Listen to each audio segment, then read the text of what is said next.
Hello guys, sa lahat ng mga friends ko sa Cebu, mga pamilya, and ng aking mga kapatid at sa mga Bacatius family sa Tinaan City, Cebu, samahan niyo po ako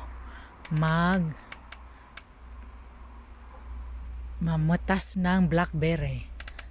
Tara na guys, samahan niyo ako mamitas ng blackberry para alam nyo kung paano mamitas. Ang hirap pala guys, sandali lang guys ha. Ay nako guys, ang hirap pala guys, sumsus nako guys, ang dami palang blackberry dito guys.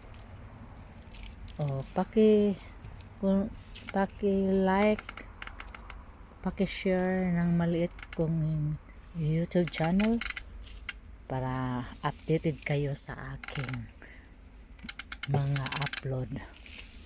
Hali guys, tingnan mo guys kung paano mamitas guys. Naku, ang dami guys.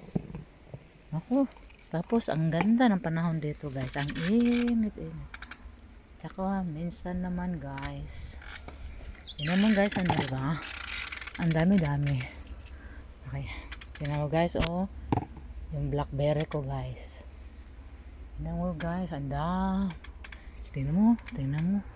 Ang hirap pala guys mamitas ng blackberry guys, kasi ang hirap aakyat ka pa, tapos yung magasgasan ng paa mo kasi may tinik. Naku, dami. Tapos aakyat ka pa. Guys, hindi maganda guys, Naku, tingnan din. Naku, Diyos ko po. Malaglag na ako guys. Naku, tingnan mo.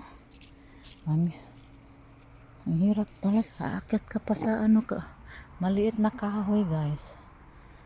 Tapos tingnan mo guys, ang ganda ng panahon dito.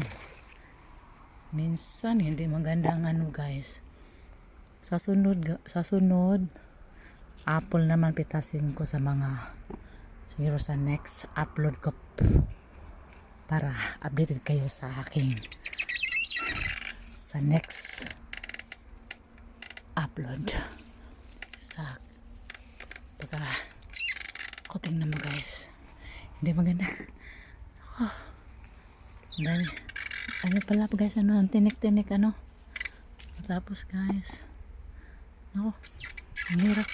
Yun ang ko, tingnan mo guys, ito lang na ko, pinitas ko kasi aakit pa ako. Tingnan mo tapos minsan naman ang weather dito hindi maganda. Sa umaga madilim, tapos minsan mainit, maaraw, minsan lang biglaan lang ang panahon dito. Mas maganda nga sa Pilipinas guys kasi laging init doon, saka maganda ang doon, yung presko dito guys. Naku, tingnan mo guys, samahan mo ako. Tapos sa next time ko kayo guys ha, sa next time upload ko. Tapos paki-like and pa-share po sa aking YouTube channel para updated kayo sa aking video. Love. Thank you sa panood nyo po. Mag-love na lang tayo. Love. Bye. See you next upload. Salamat sa panonood nyo. Thank you. Love.